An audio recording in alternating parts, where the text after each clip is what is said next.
Hello guys, welcome to our channel. आज हम class 11th के बायोलॉजी का chapter number 6 anatomy of the flowering plant ये start करने जा रहे हैं। और इसके पहले हमने क्या पढ़ लिया है? हमने मॉर्फोलॉजी को तो पढ़ लिया है। तो मॉर्फोलॉजी के अंदर हमने फ्लावरिंग प्लांट तो अच्छे से पढ़ लिया कि फ्लावरिंग प्लांट होते क्या हैं, ठीक है, और उनके बहुत सारी चीजें हमने देख ली। और अब यहाँ पर हमें एनाटॉमी देखनी है उनकी, किनकी? फ्लावरिंग प्लांट की, ठीक है। तो ये चैप्टर भी हम अपना स्टार्ट करते हैं। लेकिन अभी अगर तुम नई एनसीईआरटी के अंदर देखो तो नई एनसीईआरटी के अंदर तुम्हें ये जो चैप्टर है द टिश्यू सिस्टम, उसके बाद एपिडर्मल टिश्यू सिस्टम ऐसे दिया हुआ है, ठीक है। लेकिन तुम ये पढ़ भी लोगे तो तुम ना पढ़े बराबर ही हो। क्यों? क्योंकि तुम्हें अंडरस्टैंडिंग नहीं होगी पेरेन्काइमा, कॉलेन्काइमा, स्क्लेरेन्काइमा, ये सारे टाइप के सेल्स की। तुम्हें जाइलम की, फ्लोएम की, क्या होते हैं मेरिस्टम, क्या होते हैं परमानेंट टिश्यू, वो सारी चीजें तो पता ही नहीं होंगी, जो कि अभी नई एनसीईआरटी से हटा दिया है। लेकिन जो पुरानी एनसीईआरटी थी वहां पर ये सारे टॉपिक थे। और अगर तुम देखो तो थोड़ा इंटरेस्टिंग भी है ये सारी चीजें पढ़ना। और अगर तुम इसे पढ़ लोगे तो इसके बाद जो तुम्हारा कंपैरिजन है between the monocot and dicot root, monocot and dicot stem, monocot and dicot leaf, वो बहुत ईजी हो जाएगा। तुम्हें फटाफट से वो सारी चीजें भी जो है समझ में आ जाएंगी, ठीक है। तो इसीलिए हम सबसे पहले क्या पढ़ेंगे, हम वो सारे टाइप के टिश्यूज को थोड़ा थोड़ा ऊपर ऊपर से समझेंगे। पेरेन्काइमा को, कॉलेन्काइमा को, स्क्लेरेन्काइमा को, जाइलम को, फ्लोएम को, ठीक है। ये सारी चीजों को हम समझ लेंगे और उसके बाद हम अपना टिश्यू सिस्टम जो है वो स्टार्ट करेंगे। ओके, तो अब देखो हम अपना चैप्टर जो है वो स्टार्ट करते हैं। तो सबसे पहले जैसे कि हर चैप्टर के पहले हम चैप्टर के नाम पे ज्यादा फोकस करते हैं, तो वैसे ही यहाँ पर भी करेंगे। तो सबसे पहले कहा गया है anatomy of the flowering plant. तो फ्लावरिंग प्लांट में तो किसी को कोई डाउट नहीं होना चाहिए। क्यों? क्योंकि अभी हमने morphology of the flowering plant पढ़ा। हमने क्या कहा था कि फ्लावरिंग प्लांट कौन होते हैं? जो एंजियोस्पर्म होते हैं वो हमारे क्या होते हैं? फ्लावरिंग प्लांट होते हैं। किसी भी पेड़ के अंदर अगर हमें फूल दिख रहा है, फल दिख रहा है, इसका मतलब वो क्या है? वो एक फ्लावरिंग प्लांट है, क्योंकि फूल दिख रहा है तो वो फ्लावरिंग प्लांट है ही। साथ में अगर उसके अंदर हमें फल दिख रहा है, इसका मतलब वो भी क्या आता है? एक एंजियोस्पर्म के अंदर ही आता है, ठीक है। ये भी हमने देखा। और हमारे एंजियोस्पर्म जो होते हैं, तीन चीजें हमें देखने को मेनली मिलती है एंजियोस्पर्म के अंदर। एक तो फ्लावर यानी कि फूल, दूसरा फ्रूट यानी कि फल, और तीसरा डबल फर्टिलाइजेशन। तुम अपने क्लास 12th में पढ़ोगे कि डबल फर्टिलाइजेशन क्या होती है। तो ये तीन चीजें हमें एंजियोस्पर्म्स के अंदर देखने को मिलते ही मिलते हैं, ठीक है। तो यहाँ पर हम लिख देंगे कि फ्लावरिंग प्लांट यानी हम किसकी बात कर रहे हैं? एंजियोस्पर्म की, ठीक है। हम किसकी बात कर रहे हैं? एंजियोस्पर्म्स की, ठीक है। तो फ्लावरिंग प्लांट। अब बात आती है एनाटॉमी। तो जैसे हमने मॉर्फोलॉजी में देखा था कि मॉर्फोलॉजी क्या होती है, बाहर बाहर से देखकर हम बता दे रहे थे उसके पत्ते में वेनेशन कैसी है, ठीक है, उसके फ्लावर कैसे अरेंज है, ठीक है। फिर हम देख रहे थे कि उनके फ्लावर में कैसी प्लेसेंटेशन है, कैसी एस्टिवेशन है। फिर हम देख रहे थे कि वो पत्ता कौन सा है, कंपाउंड लीफ है या सिंपल लीफ है। तो ये सारी चीजें हम एक्सटर्नल देख के, बाहर से देख के बता दे रहे थे कि प्लांट में हाँ भाई ऐसी टाइप के पत्ते हैं, ऐसे टाइप के फ्लावर हैं। ये सारी चीजें हम एक्सटर्नल देख के बता रहे थे। हमने पेड़ को काटा पीटा नहीं था।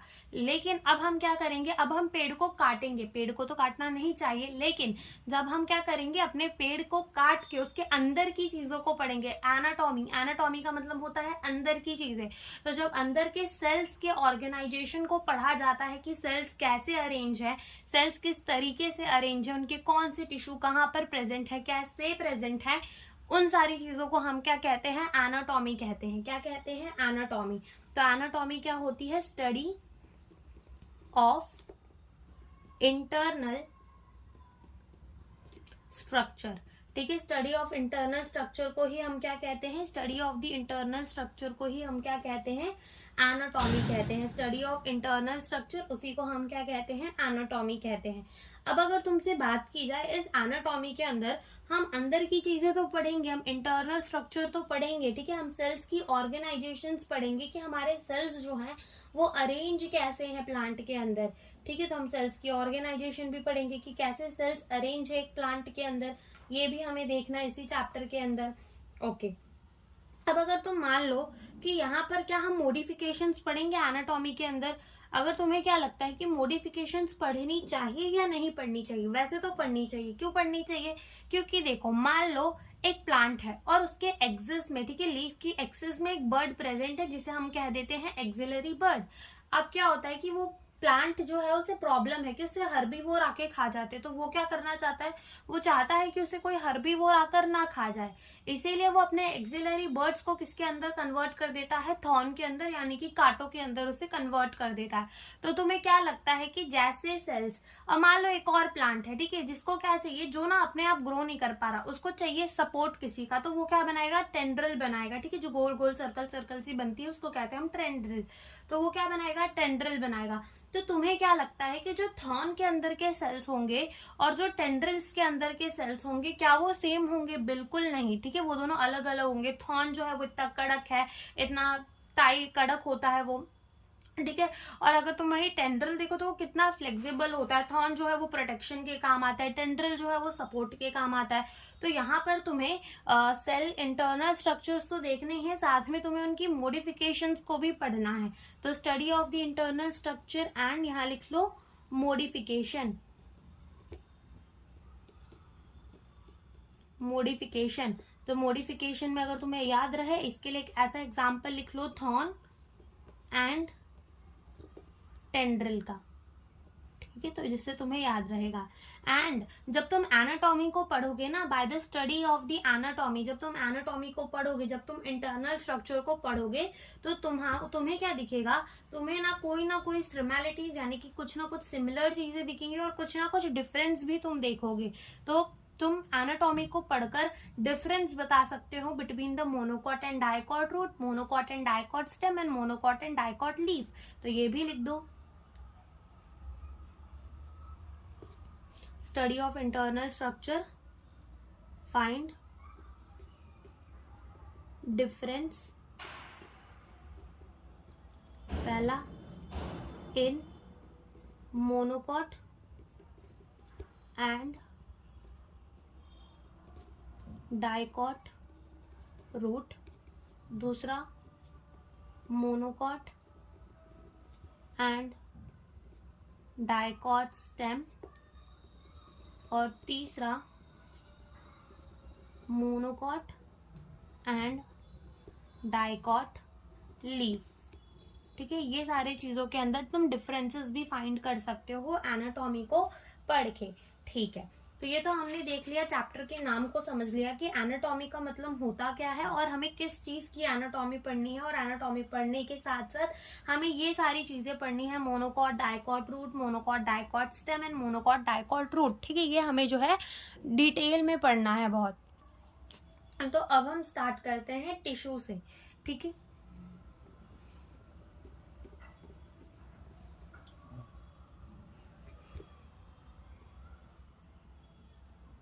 तो जब हम बात करते हैं टिश्यू की, तो हम क्या कहते हैं कि टिश्यू जो है वो होती क्या है, टिश्यू जो है वो होते क्या है, ठीक है।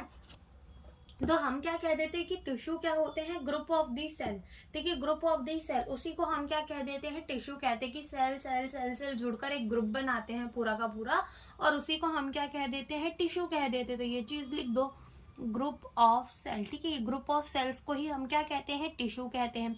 अब ये जो ग्रुप ऑफ दी सेल है ना, ये सबसे पहली चीज, ग्रुप ऑफ दी सेल, ठीक है। तो क्या लगता है कि इनका फंक्शन जो है वो सेम होना चाहिए या नहीं होना चाहिए, जब वो एक टिश्यू में रह रहे हैं तो उनका फंक्शन जो है वो सेम होना चाहिए या नहीं होना चाहिए। तो बिल्कुल इनका जो फंक्शन है वो कैसा होना चाहिए, सेम होना चाहिए, that is common function, common function, ठीक है, group of the cell with the common function. दूसरा, इनकी ओरिजिन भी जो है वो कॉमन होनी चाहिए, ठीक है, यानी कि इनकी ओरिजिन भी कैसी होनी चाहिए, कॉमन ओरिजिन, यानी कि कॉमन ओरिजिन के होने चाहिए, ठीक है। टिश्यू के अंदर ग्रुप ऑफ दी सेल जो फंक्शन में भी कॉमन होने चाहिए, एज वेल एज वो कॉमन होने चाहिए अपनी ओरिजिन में, कॉमन इन ओरिजिन, ठीक है, ओरिजिन में भी कॉमन होनी चाहिए।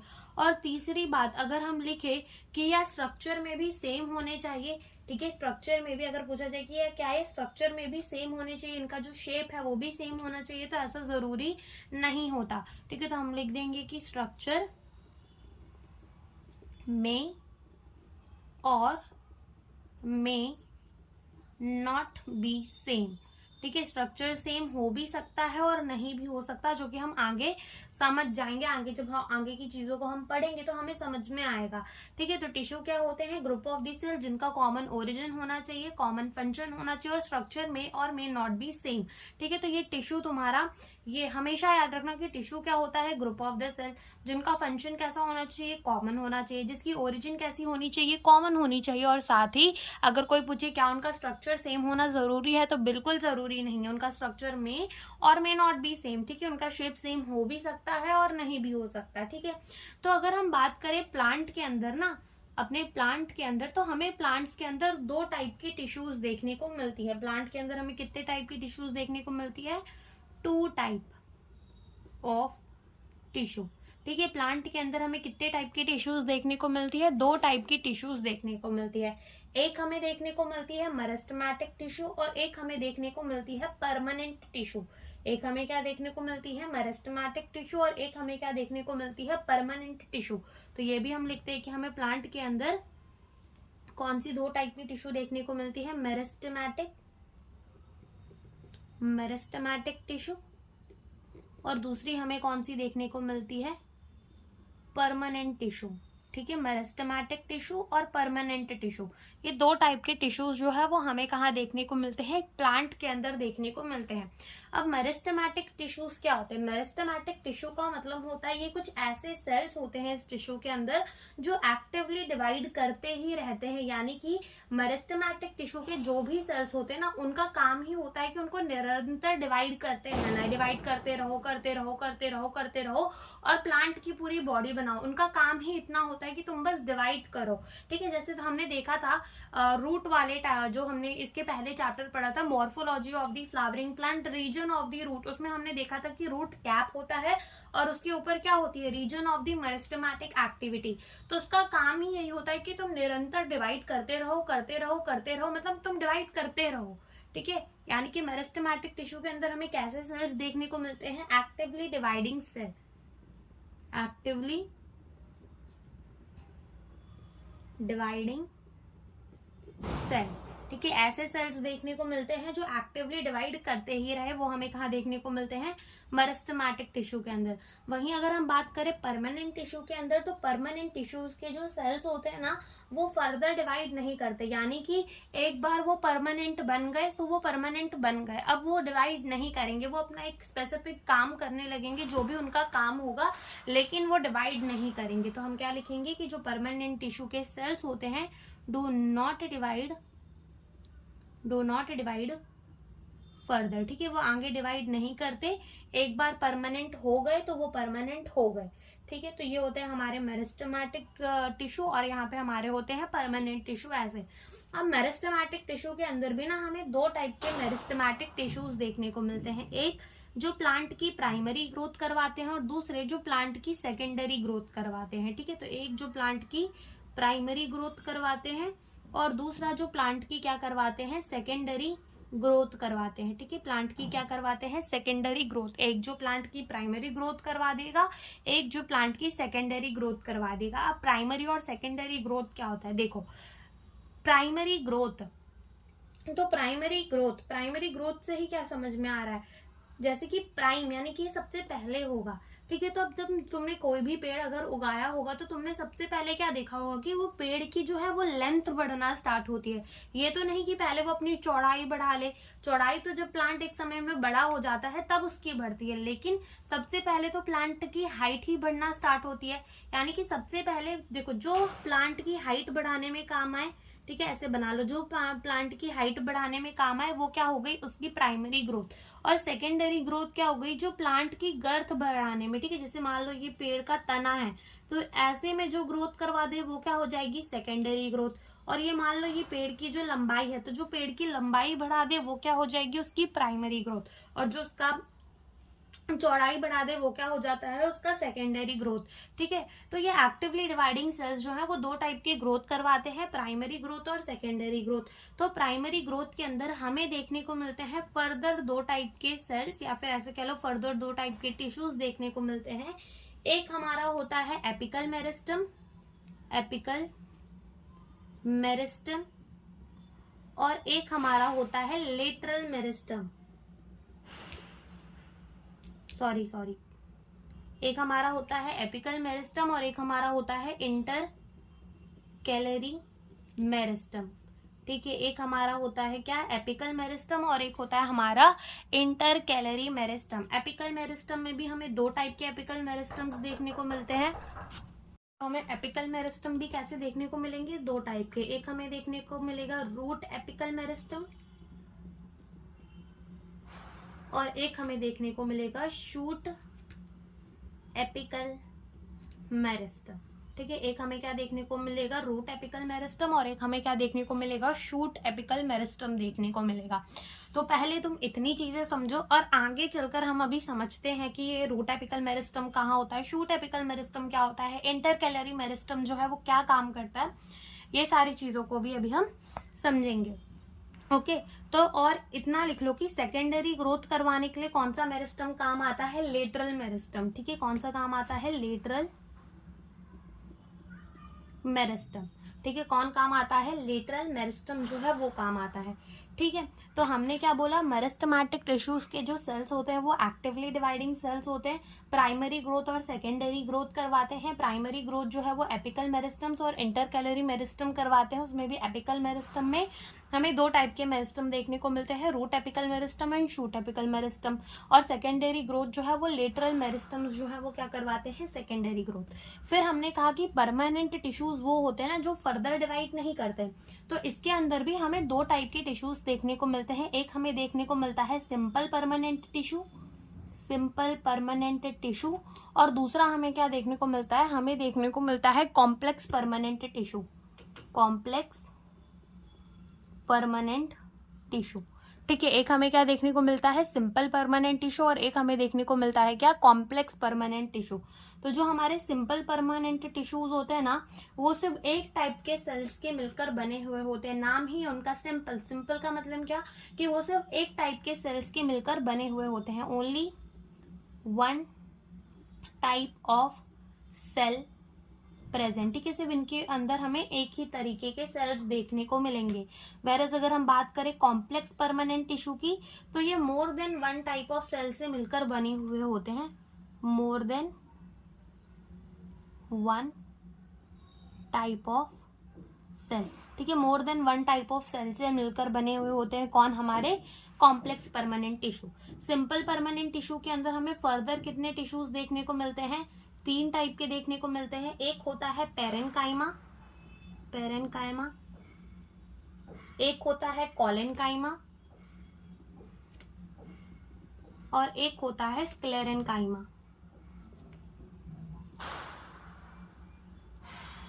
स्क्लेरेन्काइमा। ठीक है, और कॉम्प्लेक्स के अंदर हमें दो टाइप के देखने को मिलते हैं, जाइलम और फ्लोएम। ठीक है, कॉम्प्लेक्स के अंदर हमें दो टाइप के देखने को मिलते हैं, एक हमें देखने को मिलता है जाइलम और एक हमें क्या देखने को मिलता है, फ्लोएम। ठीक है, तो एक हमें देखने को मिलता है जाइलम और एक हमें क्या देखने को मिलता है, फ्लोएम। ठीक है, फ्लोएम, जिसमें से हमारा जो जाइलम है, हमने क्या बोला, कॉम्प्लेक्स परमानेंट टिश्यू, यानी कि ये एक से ज्यादा टाइप के सेल के मिलके बने हुए हैं। और हमने कहा कि कॉम्प्लेक्स जाइलम एक कॉम्प्लेक्स परमानेंट टिश्यू है, फ्लोएम एक कॉम्प्लेक्स परमानेंट टिश्यू है। तो बताओ जाइलम जो है वो कौन कौन से डिफरेंट टाइप ऑफ सेल्स से मिलकर बना हुआ है, तो वो कौन कौन से डिफरेंट टाइप ऑफ सेल्स से मिलकर बना हुआ होता है, ट्रेकीड,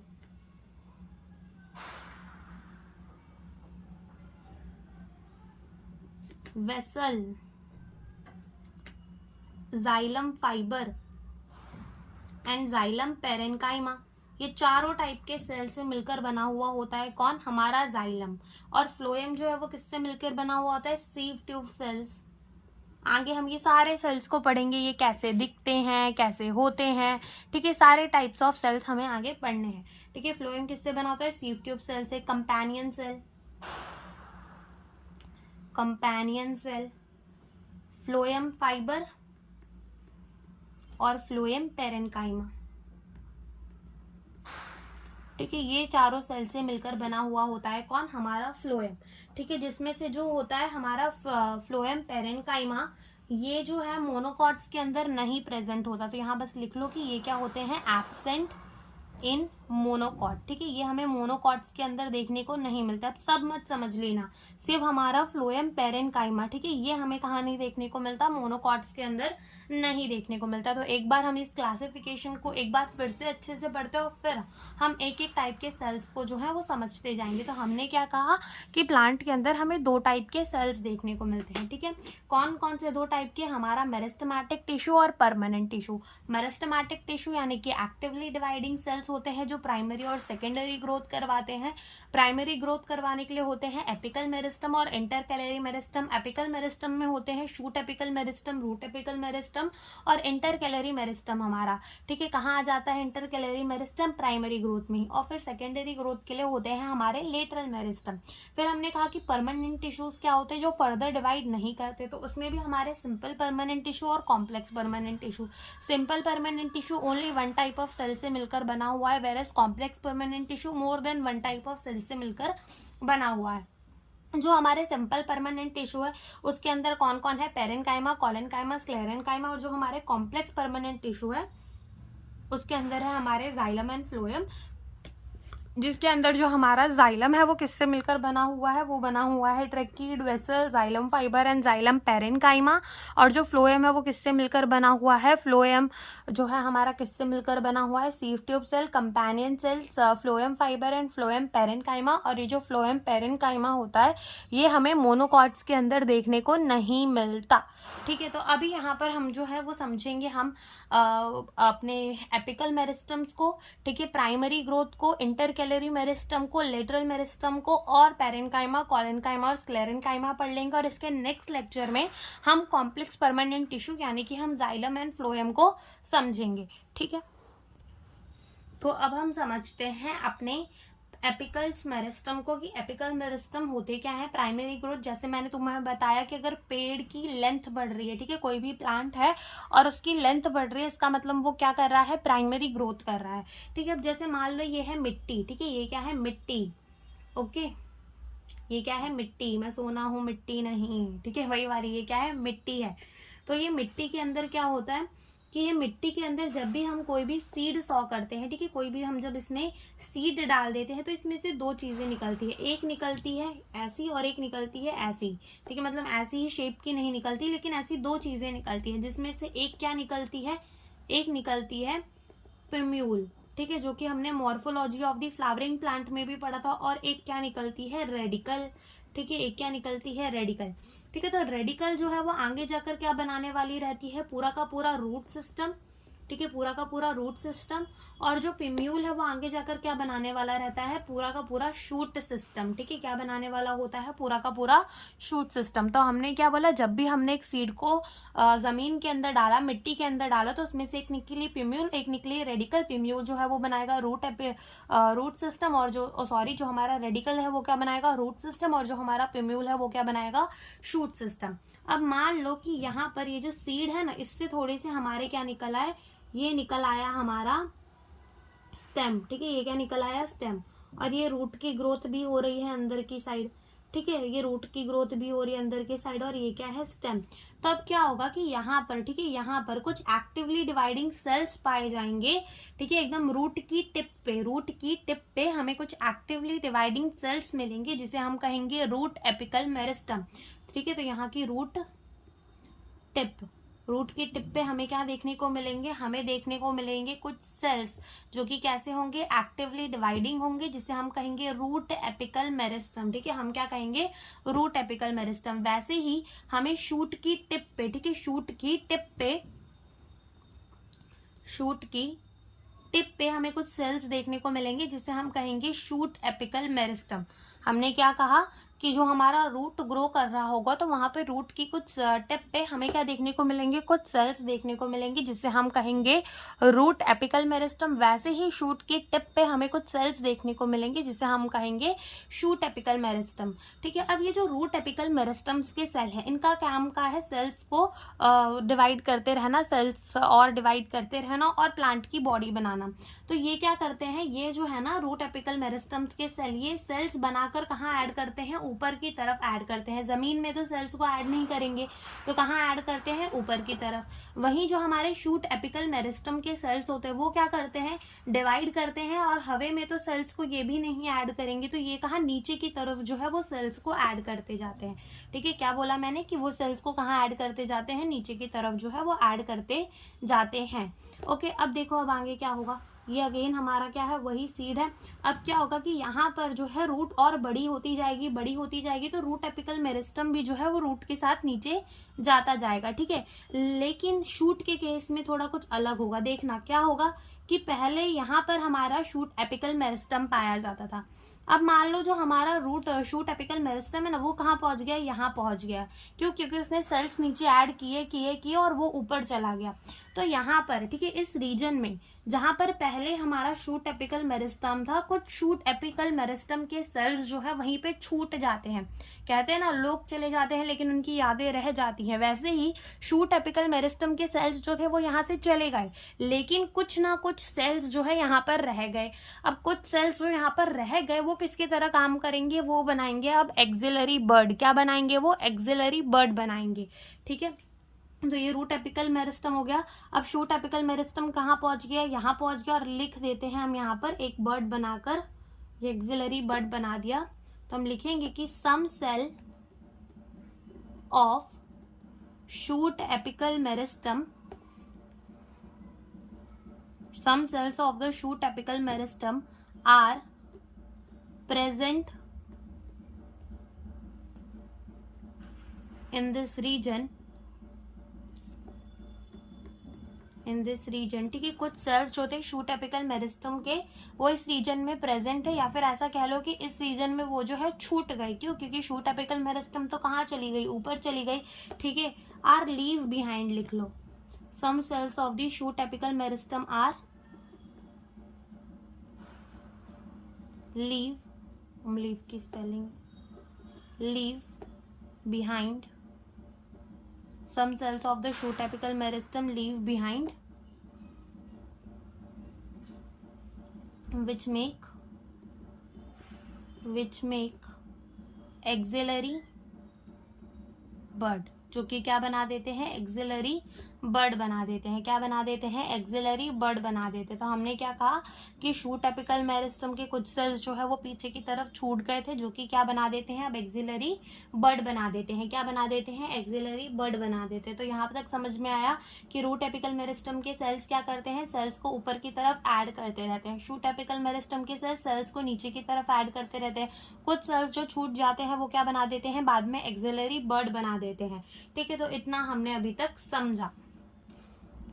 तो अब हम समझते हैं कि इंटरकैलरी मेरिस्टम्स जो है वो क्या होते हैं। ठीक है, अब जैसे कि मान लो कोई घास है, ठीक है, क्या है, कोई घास है। ठीक है, ये मान लो क्या है, कोई घास है, और ये जो घास है ना, तो यहाँ पर इस घास में शूट एपिकल मेरिस्टम के सेल्स तो प्रेजेंट है, साथ ही साथ यहाँ पे इस घास में क्या है, यहाँ पर भी क्या प्रेजेंट है, मेरिस्टम के सेल्स प्रेजेंट है, जिसे हम क्या कह रहे हैं कि यहाँ पर क्या प्रेजेंट है, इंटरकैलरी मेरिस्टम। ठीक है, क्या प्रेजेंट है, इंटरकैलरी मेरिस्टम है। अब मान लो कि इस घास को कोई हर्बीवोर जो है वो खाकर चला गया। ठीक है, इस घास को कोई हर्बीवोर जो है वो खा के चला गया। अब जैसे ही इसको कोई हर्बीवोर खा के चला जाएगा तो यहाँ पर कुछ ऐसा बचेगा, क्योंकि ऊपर का सारा चीज तो वो हर्बीवोर चर गया। ठीक है, वो तो खा गया इस घास को, तब घास में जो है वो इतनी ही कुछ चीज जो है वो बचेगी। लेकिन यहाँ पर क्या प्रेजेंट होंगे, यहाँ पर प्रेजेंट होंगे उसके क्या, यहाँ पर प्रेजेंट होंगे उसके इंटरकैलरी मेरिस्टम। क्या प्रेजेंट होंगे, इंटरकैलरी मेरिस्टम। इंटरकैलरी मेरिस्टम यहाँ प्रेजेंट होंगे, तो ये सेल्स खुद को डिवाइड करेंगे और अगेन पूरा का पूरा क्या बना देंगे, अगेन वो पूरा का पूरा क्या बना देंगे, घास बना देंगे। इसी को हम क्या कहते हैं, इसी को हम कहते हैं इंटरकैलरी मेरिस्टम।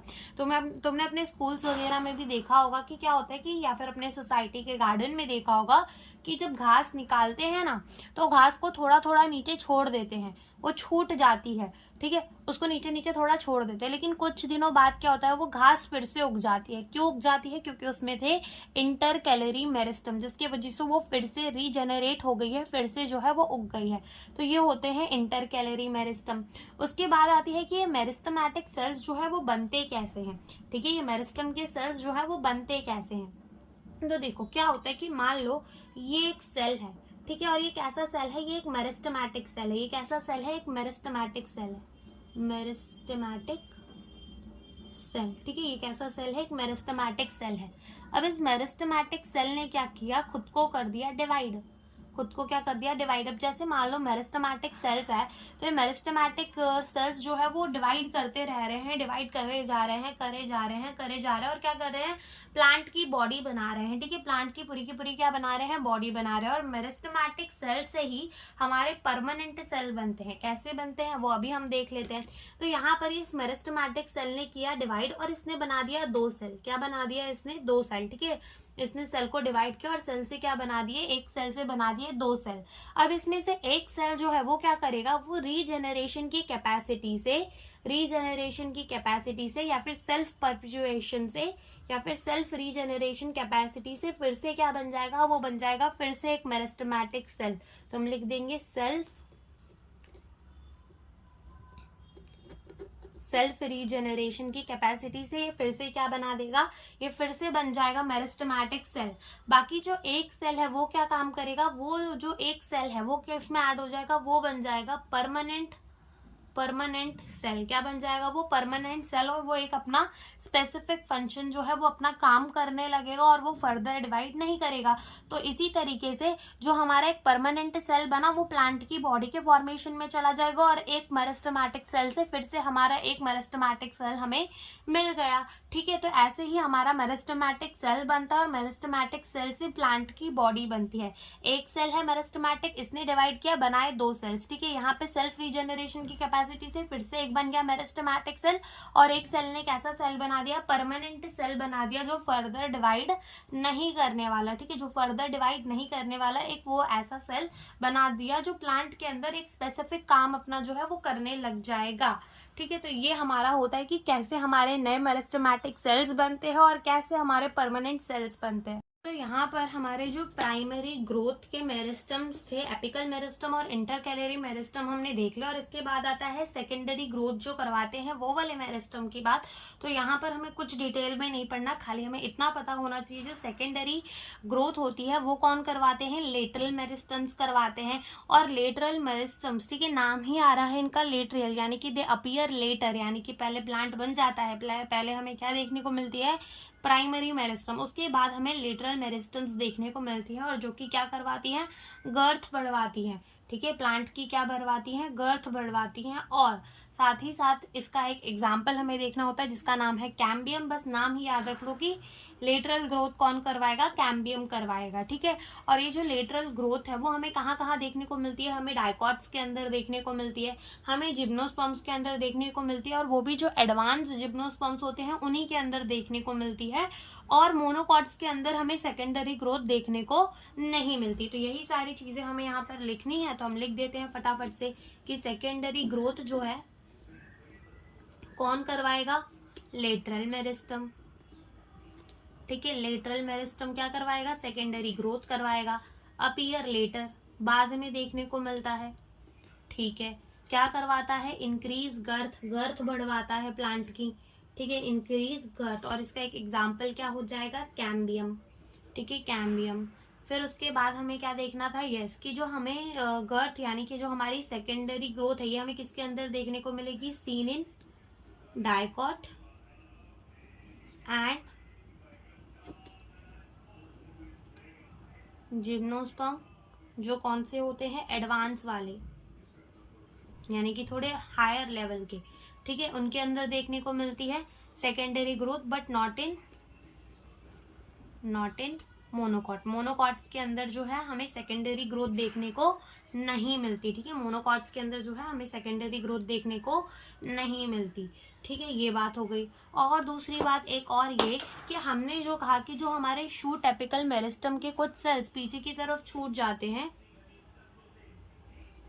ठीक है, पीछे की तरफ छूट जाते हैं, वो क्या बनाते हैं, एक्सिलरी बर्ड। तो ये जो एक्सिलरी बर्ड है ना, एक्सिलरी बर्ड, ये आगे जाकर क्या बना सकती है, ब्रांचेस बना सकती है, ठीक है। ये जो एक्सिलरी बर्ड है वो आगे जाकर क्या बना सकती है, ब्रांचेस बना सकती है, ठीक है। और यहाँ पे ये लिख लो कि ये क्या हो चुका है, रीजेनरेट, ठीक है, ये क्या हो चुका है, रीजेनरेट हो चुका है। तो यहाँ पर हमारा जो प्राइमरी ग्रोथ यानी कि जो हमारी मेरिस्टम थी, मेरिस्टमैटिक टिश्यू जो है वो होती है खत्म। अब हमें क्या पढ़ना है, अब हमें पढ़ना है परमानेंट टिश्यू, जहां पर हमने देखा कि वो सेल्स होते हैं जो फर्दर डिवाइड नहीं करते। उसमें भी हमने कहा कि दो टाइप के होते हैं, सिंपल परमानेंट और कॉम्प्लेक्स परमानेंट। सिंपल परमानेंट का मतलब होता है सिर्फ एक टाइप के टिश्यू सेल्स का मिलकर बना हुआ है। कॉम्प्लेक्स परमानेंट मतलब more than one type of cells के मिलकर बने हुए हैं। तो आज हम मेनली किसमें फोकस करेंगे, सिंपल परमानेंट टिश्यू में, यानी कि आज हम पैरेन्काइमा, कोलेनकाइमा और स्क्लेरेनकाइमा को ही पढ़ेंगे और नेक्स्ट लेक्चर में हम जाइलम एंड फ्लोएम को पढ़ेंगे, ठीक है। तो अभी हम स्टार्ट करते हैं किससे, सिंपल परमानेंट टिश्यू और पैरेन्काइमा से। Simple permanent tissue, simple permanent tissue, जिसके अंदर हम सबसे पहला क्या पढ़ेंगे, पैरेन्काइमा, ठीक है। क्या पढ़ेंगे, पैरेन्काइमा।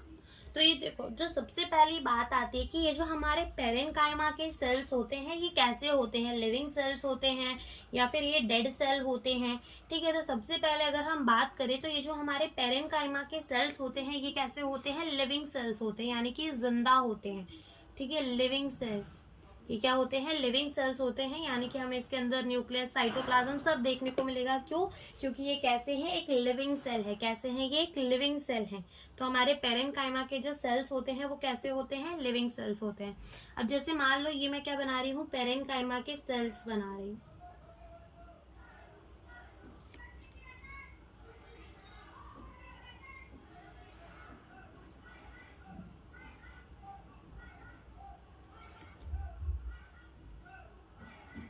ठीक है। तो जैसे मान लो ये हमने क्या बनाया, पैरेन्काइमा के सेल बनाए।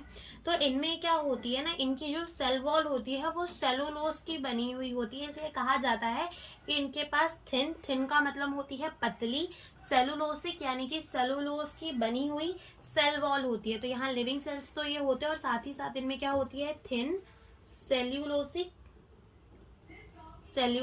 सेल वॉल, ठीक है। Thin cellulosic cell wall, thin का मतलब पतली, सेल्यूलोसिक का मतलब जो सेल्यूलोज यानी कि सेल्यूलोज की बनी होती है। तो थिन सेल्यूलोसिक इनके पास क्या होती है, सेल वॉल।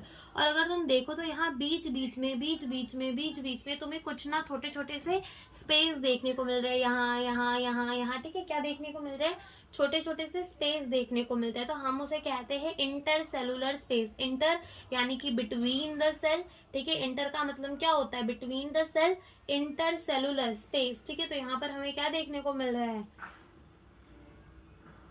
क्या देखने को मिल रहा है, यहाँ पर हमें इंटर सेलुलर स्पेस देखने को मिल रहे हैं। सेल्स के यहाँ पर बीच में हमें क्या देखने को मिल रहे हैं, स्पेस देखने को मिल रहे हैं। तो यहाँ पर हम यहाँ दिखा देते हैं कि यहाँ हमें क्या देखने को मिल रहे हैं, स्मॉल का मतलब छोटे छोटे, इंटर सेलुलर यानी कि सेल्स के बीच में इंटर सेलुलर, ठीक है, इंटर सेलुलर स्पेस हमें देखने को मिल रहे हैं। तो इंटर सेलुलर स्पेस यहाँ पर प्रेजेंट हो सकते हैं। तो हम लिखेंगे कि मे बी प्रेजेंट, कि यहाँ पर इंटर सेलुलर जो स्पेस है वो प्रेजेंट हो सकता है, ठीक है। इंटर सेलुलर स्पेस जो है वो प्रेजेंट हो सकता है। और अगर हम बात करें पैरेन्काइमा की, तो मेजर पार्ट जो होता है ना प्लांट बॉडी का, वो कौन बनाता है, पैरेन्काइमा बनाता है। क्या बनाता है, कौन बनाता है, पैरेन्काइमा।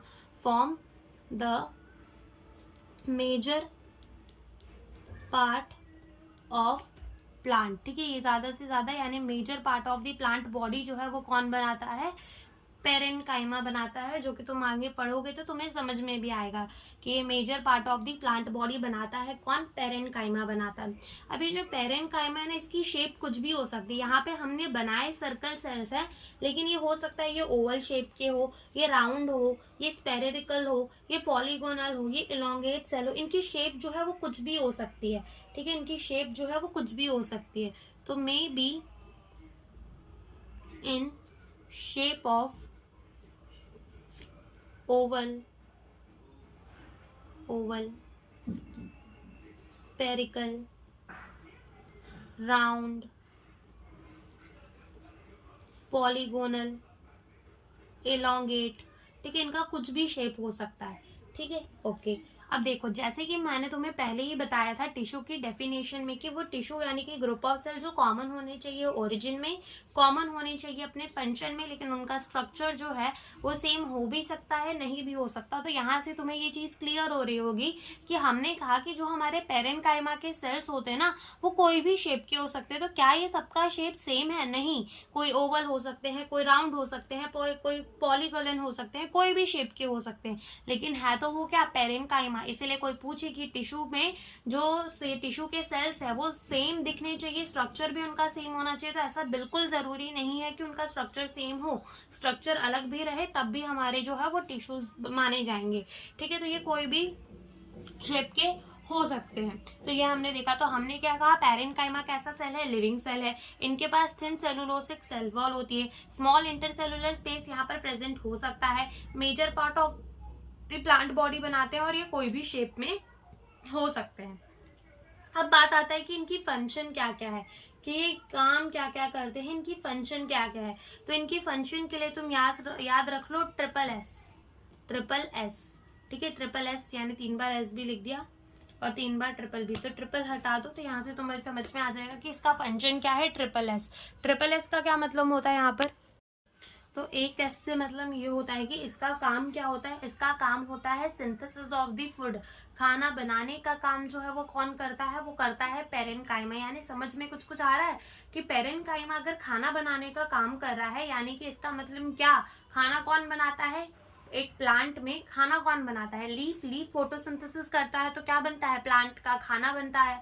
यानी कि लीफ के अंदर भी हमें पेरेन्काइमा के सेल्स देखने को मिलेंगे, जो कि हम आगे पढ़ेंगे तो हम देखेंगे भी कि हमारे पेरेन्काइमा के सेल्स लीफ में कैसे प्रेजेंट होते हैं। ठीक है, तो सबसे पहला काम इसका होता है synthesis of the food. Synthesis of food, ठीक है, सिंथेसिस ऑफ द फूड। दूसरे ऐसे इसका मतलब ये है कि इसका काम ना खाना बनाने के साथ साथ खाना स्टोर करने का भी होता है, यानी कि स्टोरेज ऑफ द फूड। ठीक है, ये स्टोरेज भी करता है। तीसरा ऐसे इसका मतलब ये है कि सिक्रीशन ऑफ द मटेरियल, ये कोई ना कोई चीज जो है वो सिक्रीट भी करता रहता है, तो secretion of the material, secretion of material. ठीक है, तो यहाँ पर हमारा जो पेरेन्काइमा है वो होता है खत्म। हमने क्या बोला?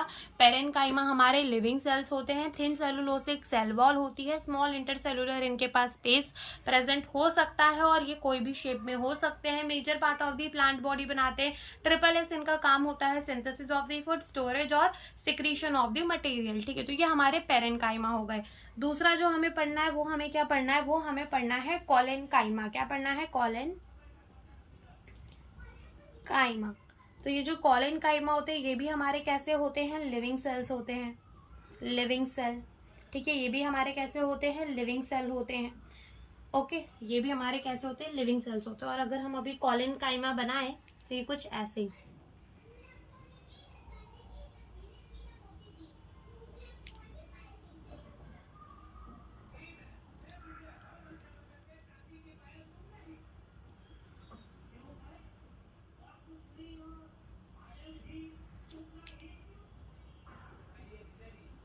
ठीक है, तो जैसे मान लो ये हमने क्या बना दिया? ये हमने बना दिया पेरेन्काइमा के सेल, कॉलेनकाइमा के सेल्स बना दिए।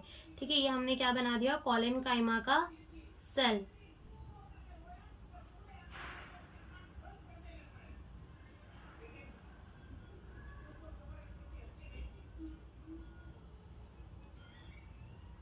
ठीक है, तो ये हमने क्या बना दिया? कॉलेनकाइमा के सेल बना दिए। अब अगर तुम ध्यान से देखो तो इनकी जो सेल वॉल होती है, मतलब अभी ध्यान से मत देखो, अभी तो तुम देख भी नहीं सकते, कि इनकी जो सेल वॉल होती है ना, इसके पास क्या होती है? थिकनिंग होती है। किसकी थिकनिंग होती है? सेलुलोज की, हेमी सेलुलोज की एंड पेक्टिन की। इसका मतलब ये कि इनकी जो सेल वॉल है थिक का मतलब इनकी सेल वॉल कैसी होती है? मोटी होती है, थिक होती है, यानी कि मोटी होती है। और वो किसकी बनी होती है? सेलुलोज की, हेमी सेलुलोज की और पेक्टिन की। ठीक है, सेलुलोज की, हेमी सेलुलोज की और पेक्टिन की। तो ये बात हम लिखते हैं कि cell wall have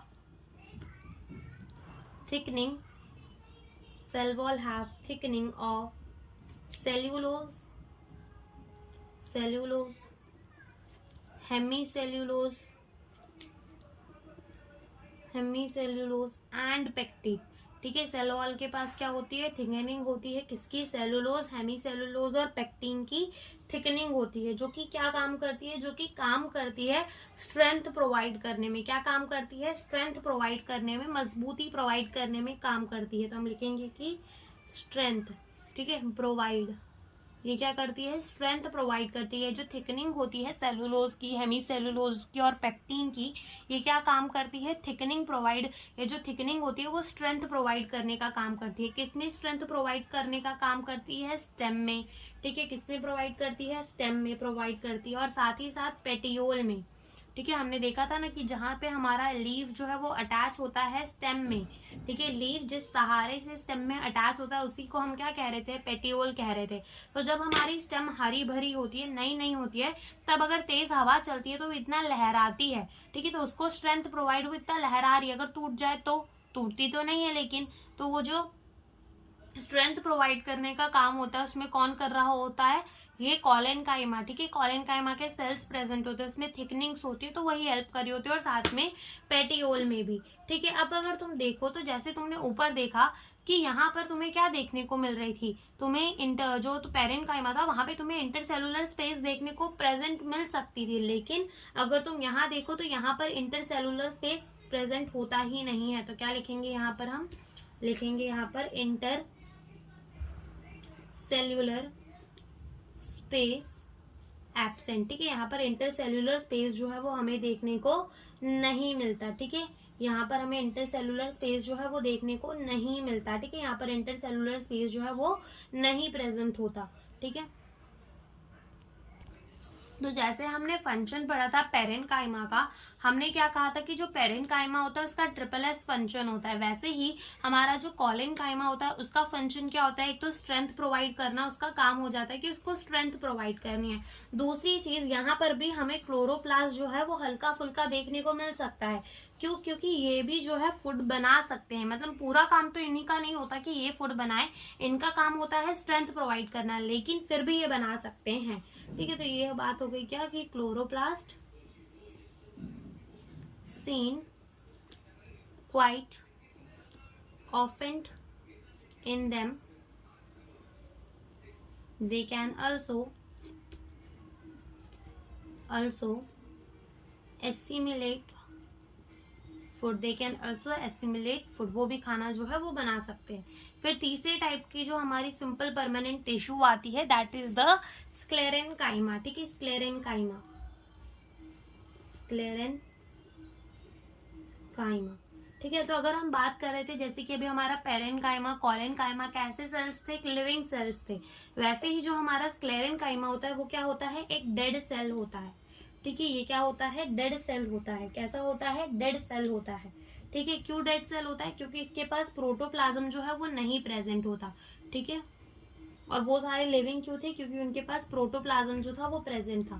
तो यहाँ पर प्रोटोप्लाज्म नहीं प्रेजेंट होता, प्रोटोप्लाज्म एब्सेंट, प्रोटोप्लाज्म जो है इनके पास नहीं प्रेजेंट होता, और इनके पास ना कुछ से लेकर बहुत सारे, यानी कि एकदम कम नंबर में भी और एकदम ज्यादा नंबर में भी इनके पास क्या प्रेजेंट होते हैं, पिट्स प्रेजेंट होते हैं, जो कि ट्रांसपोर्ट में हेल्प करते हैं। तो हम लिखेंगे have few to numerous pit which help in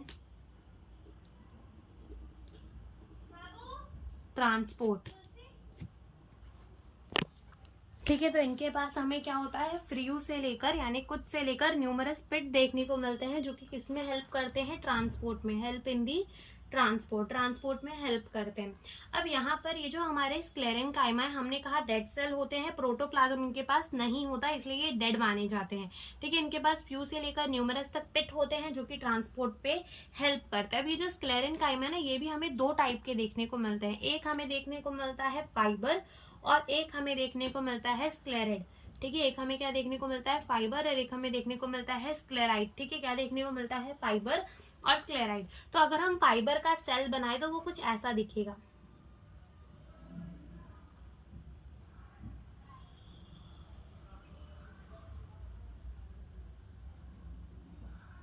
ठीक है। तो यहाँ पर फाइबर का सेल्स हमें कुछ ऐसा दिखेगा, जिसमें से यहाँ पर ये पेट्स होंगे, ठीक है, जो अंदर यहाँ पर चीजें लेकर जाएंगे, ठीक है। तो कुछ ऐसा हमें फाइबर का सेल देखने को मिलेगा। ठीक है, तो यहाँ पर अगर हम देखें तो तुम देखो यहाँ पर ये जो गड्ढे दिख रहे हैं जो अंदर तक चीजों को लेकर जाएंगे, तो हम इन्हें क्या कहते हैं, पिट्स। तो यहाँ पर हमें कुछ ही पिट्स देखने को मिलते हैं, फ्यू पिट्स, यानी कि कुछ ही पिट्स देखने को मिलते हैं। अगर तुम बात करोगे स्क्लेरेड की, तो वहां पर तुम्हें न्यूमरस पिट्स देखने को मिलेंगे, ब्रांच अनब्रांच दोनों ही टाइप के देखने को मिलेंगे। ठीक है, और ये जो जगह है ये क्या है, ल्यूमेन ऑफ दी फाइबर। ये क्या है, ल्यूमेन ऑफ फाइबर। ठीक है, ये फाइबर की क्या है, ल्यूमेन है। ल्यूमेन यानी कि जगह। ये सेल्स तुम्हें कैसे दिख रहे हैं, लंबे लंबे, तो हम इन्हें कहते हैं ये कैसे सेल्स है, इलोंगेटेड सेल। कैसे हैं, इलोंगेटेड सेल्स है। ठीक है, कैसे सेल्स है, इलोंगेटेड सेल्स है।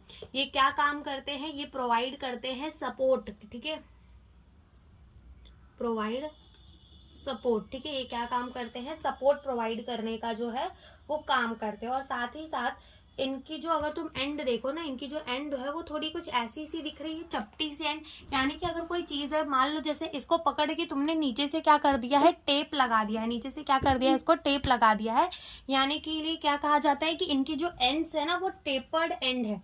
यानी कि ऐसा लगता है कि किसी ने पकड़ के नीचे से क्या लगा दिए है, टेप लगा दिए। तो इसको क्या कह दिया जाता है कि टेपर्ड एंड। ठीक है, इनको क्या कह दिया जाता है, टेपर्ड एंड। साथ ही साथ इनके जो सेल वॉल होते हैं ना, उनमें थिक डिपोजिशन होती है लिग्निन की। किसकी, थिक डिपोजिशन होती है, किसकी, लिग्निन की। Thick deposition of lignin. ठीक है, इनमें क्या होती है, थिक डिपोजिशन होती है, किसकी, लिग्निन की। तो हमने क्या क्या बोला, फाइबर्स जो होते हैं वो कैसे होते हैं, इलोंगेटेड सेल्स होते हैं, सपोर्ट प्रोवाइड करने का काम करते हैं, और थिक डिपोजिशन होती है लिग्निन की। ठीक है, फ्यू पिट्स देखने को मिलते हैं, ल्यूमेन हमें देखने को मिलता है, और टेपर्ड एंड इसके हमें देखने को मिल जाते हैं। ठीक है, और इसका काम क्या होता है, स्ट्रेंथ प्रोवाइड करना ही इसका क्या होता है, काम होता है। वेरएज अगर अपन बात करें स्क्लेराइड की, स्क्लेरेड की, तो ये जो हमारा स्क्लेरेड है ना वो कैसा होता है, थोड़ा राउंड होता है शेप के अंदर। देखो जैसे कि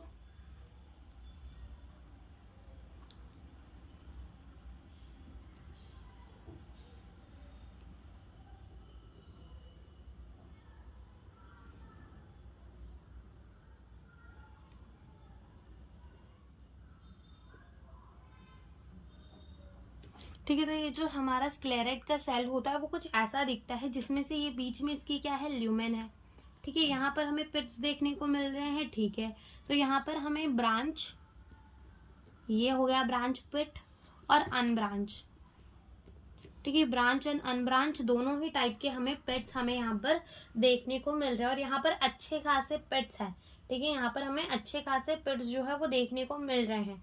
ओके, अब यहाँ पे भी क्या होती है, थिक निगलिंग की क्या होती है, थिक लिग्निन की। यहाँ पर भी हमें क्या देखने को मिलती है, सेल वॉल देखने को मिलती है। तो लिख देंगे थिक यानी मोटी, लिग्निफाइड सेल वॉल। ठीक है, थिक लिग्निन की क्या होती है, इनके पास भी सेल वॉल होती है, और इनका शेप जो है वो कुछ भी हो सकता है, स्पेरिकल भी हो सकता है, ओवल भी हो सकता है, सिलेंड्रिकल भी हो सकता है। जैसे मान लो अगर कोई स्पीयर है, तो जब तुम स्पीयर को काटोगे तो उसे अंदर से देखोगे तो क्या वो ऐसा ही दिखेगा, बिल्कुल दिखेगा। कोई ओवल शेप का मान लो अंडा ही है, तो जब तुम उसे काटोगे तो वो कुछ ऐसे ही दिखेगा, ऊपर से तुम्हें देखने में तो सर्कल ही दिखेगा, तो ऐसे ही दिखेगा। कोई सिलेंडर है, उसे भी काटोगे तो भी वो ऐसा ही दिखेगा। तो यहाँ पर बस लिख दो कि इसकी शेप जो है वो स्पेरिकल, ठीक है, ओवल और सिलेंड्रिकल हो सकती है। ओके, और जैसे कि हमने कहा कि ये अगर हमारा जो फाइबर है वो सपोर्ट प्रोवाइड करने का काम करता है। ठीक है, वैसे ही जो हमारा ये स्क्लेरेड है वो किस चीज का काम करता है, वो काम करता है स्ट्रेंथ। ठीक है, प्लांट की स्ट्रेंथ बढ़ाने का काम करता है। दोनों ही प्लांट की स्ट्रेंथ ही बढ़ाने का जो है काम करते हैं, क्योंकि दोनों है क्या, दोनों है तो स्क्लेरेनकाइमा। ठीक है, तो ये हमारे हो गए स्क्लेरेनकाइमा के सेल, जिसमें से अभी यहाँ पर कुछ एग्जाम्पल भी है कि हमारे ये जो स्क्लेरेट्स है वो देखने को कहाँ मिलते हैं। वो हमें देखने को मिलते हैं टी यानी कि चाय की पत्ती में। ठीक है, leaf of the tea, fruit wall of the nut, seed coat of the legume. ठीक है, and pulp of the guava, pear, sapota. वहां पे हमें क्या देखने को मिलते हैं, ये हमें ये वाले सेल्स जो है वो देखने को मिलते हैं। तो ये भी हम लिख लेते हैं। तो जो हमारे स्क्लेरेट्स के सेल्स है वो हमें कहाँ कहाँ देखने को मिलते हैं, लीफ ऑफ टी, ठीक है, fruit wall of nut, seed coat of legume, seed coat of legume and pulp of GPS. और जीपीएस का मतलब होता है, जी का मतलब होता है गुआवा, पी का मतलब होता है पियर और एस का मतलब होता है सपोटा। ठीक है, तो यहाँ पर हमें क्या देखने को मिलते हैं, यहाँ पे हमें देखने को मिलते हैं स्क्लेरेट्स के सेल्स। ठीक है, यहाँ पे हमें क्या देखने को मिलते हैं, स्क्लेरेट्स टिश्यू। ठीक है, तो यहाँ पर हमें देखने को मिलता है स्क्लेरेट्स टिश्यू, वो भी हम यहाँ पर लिख देते हैं। ठीक है, स्क्लेरेट टिश्यू प्रेजेंट। ठीक है, तो ये जो स्क्लेरेट्स के हम सेल्स पढ़ रहे हैं ना, तो वो एक्चुअली में तो कैसे प्रेजेंट होते हैं, पूरे ग्रुप में प्रेजेंट होते हैं। हम तो खाली एक एक सेल्स को बनाकर देख रहे हैं। तो यहीं पे हमारा आज का लेक्चर होता है खत्म। Thank you for watching the video.